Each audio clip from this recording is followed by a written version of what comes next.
Des chariots bâchés de croix rouge stationnent dans la cour de la caserne. C'est dans ces attelages que sont évacués les blessés vers le Feld-Lazaret, situé en face, dans l'hôpital-hospice réquisitionné.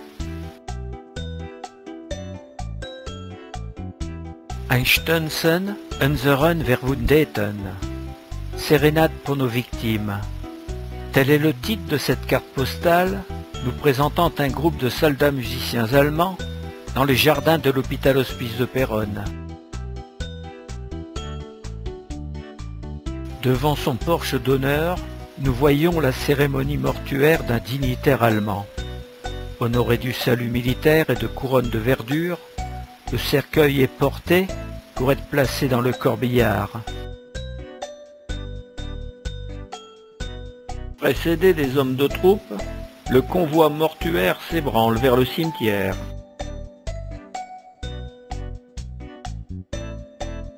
Funérailles des victimes civiles de la rue du Collège. Le 26 septembre 1915, un obus allemand est tombé sur le trottoir numéro 9 de la rue du Collège. 5 morts et 11 blessés. En observant la longueur du cortège, on peut remarquer que la solidarité péronnaise est impressionnante. Voici un extrait de la narration de Fassol, du jour des obsèques, le 28 septembre 1915. En tête du convoi marchent les enfants des écoles sur 2 rangs, les jeunes filles en blanc. Derrière le corbillard, aussitôt, les familles. Monsieur Linné, maire, conduit le deuil, entouré des membres de la commission au grand complet. Le colonel Krupka et plusieurs officiers allemands sont présents. Ils ont offert une grande couronne que portent 2 soldats allemands. L'église est trop petite et ne peut contenir que la moitié des assistants. Dans la grande allée, les 5 cercueils sont alignés. Au premier rang, le petit garçon, puis au milieu, les 2 jeunes filles. Enfin, les 2 vieillards, Fassol. Les 2 corbillards, accompagnés par les jeunes filles en blanc, gravissent la montée du quinconce menant au cimetière. Une foule compacte, nombreuse et recueillie, suit le cortège. Une photo de presse nous présente le colonel Krupka, goupillon en main, aspergeant les cercueils des malheureuses victimes avant leur mise en terre, dans le cimetière de Péronne. Funérailles d'un officier supérieur allemand. Mercredi 16 janvier 1916. L'affiche ordonnant à la population civile de saluer les enterrements allemands est apposée. Fassol.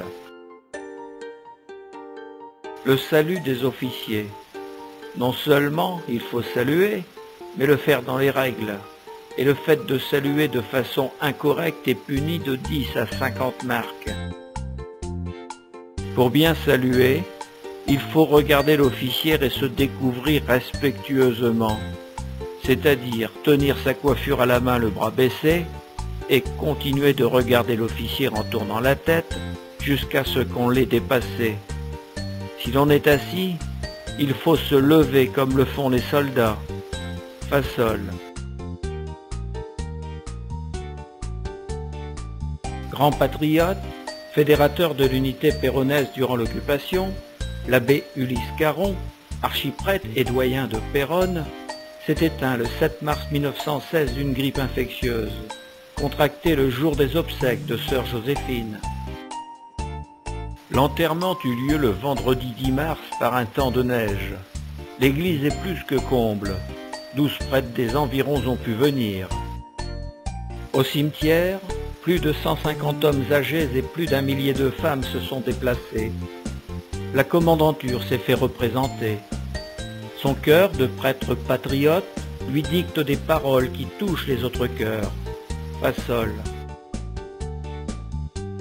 Les mémoires de l'abbé Caron, manuscrit sauvé par le docteur Loiseau, son ami, fut l'une des sources irrécusables utilisées par Fassol pour écrire Péronne sous l'occupation, 1914, 1918. Dans le cimetière communal de Péronne, les Allemands enterrent aussi leurs morts, dans un carré qu'ils se sont approprié.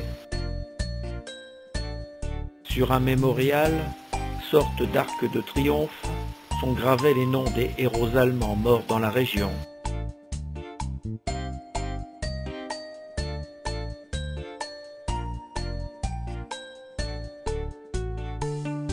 Un autre monument important est aussi érigé par les Allemands dans le Friedhof de Péronne. En date du 28 mars 1915, Fassol le décrira comme aussi colossal que laid. Sur son socle cubique, très lourd, ils ont placé une pyramide d'un seul morceau, et comme ce morceau n'avait pas la forme nécessaire, la stèle est camuse et grotesque. Sous l'initiative de l'archiprêtre Caron, les Péronnais venaient fleurir les tombes des soldats français. Par cette pyramide colossale, les Allemands auraient-ils voulu faire mieux? À côté de ce monument, nous découvrons la plaque identifiant la tombe du général-major August Hülselmann, mort à Dompierre le 25 septembre 1914, alors qu'il commandait la 2e brigade bavaroise d'artillerie de campagne. Le courrier Picard du 7 juillet 2002 nous commande par une photographie et une gravure la réalisation d'un monument au cimetière de Péronne. Dans ce cimetière, il nous rappelle qu'un parchemin daté de juin 1915, glissé dans une bouteille insérée dans les fondations d'un édifice allemand, a été retrouvé en 1935. En date du 9 avril 1916, Fassol écrivait « On regarde avec curiosité le nouvel ossuaire des Allemands. Ils ont annexé à notre cimetière un terrain de forme triangulaire qui se trouve au nord. Au milieu, ils ont construit un socle de briques qui attend quelques monuments. Cette gravure représente le projet du futur monument cité par Fassol. » Une photographie prise en 1917, au retour des Anglais, nous présente la construction inachevée. C'était bien là, à proximité de la halte du Quinconce, que l'on a retrouvé le parchemin.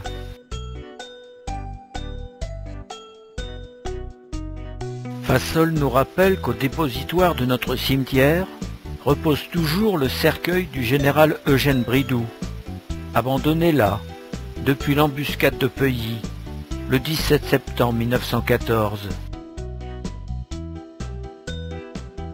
Après la guerre, c'est aussi la mort des morts, la ruine des cimetières. La guerre n'a pas épargné ceux qui reposaient en paix. Des tranchées serpentent entre les tombes profanées. L'emplacement d'une batterie allemande est découvert parmi les pierres tombales brisées.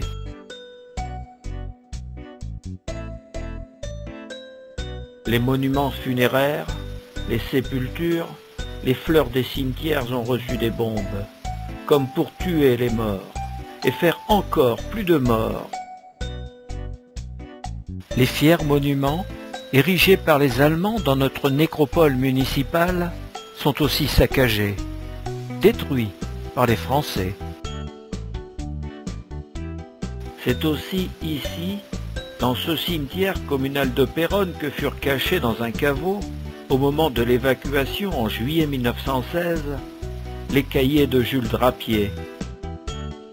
Cahiers interdits sous l'occupation, où étaient notés au jour le jour, avec précision, les faits et gestes de l'occupant, numéros des régiments et déplacements. Par chance, ces notes illicites ne furent jamais connues des Allemands. Drapier encourait la peine de mort pour espionnage.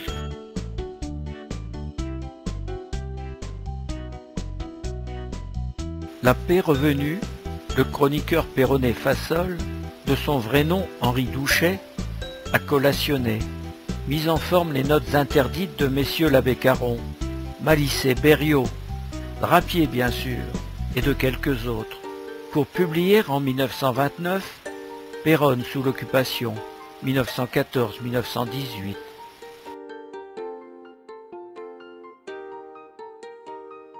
les larmes, les morts. Pour conclure, écoutons Gilberte Rougeron, péronnaise et petite fille à l'époque, nous narrer ses souvenirs issus d'un extrait de reportage de télévision paru en 1998. Les campagnes étaient pleines de cimetières. Des cimetières et encore des cimetières. Et tous les jours on trouvait des restes humains. Tous les peuples du monde venaient chercher leurs morts ou leurs disparus, pour leur donner une sépulture. Zone rouge, film de Gérard Rougeron, FR3, 1998.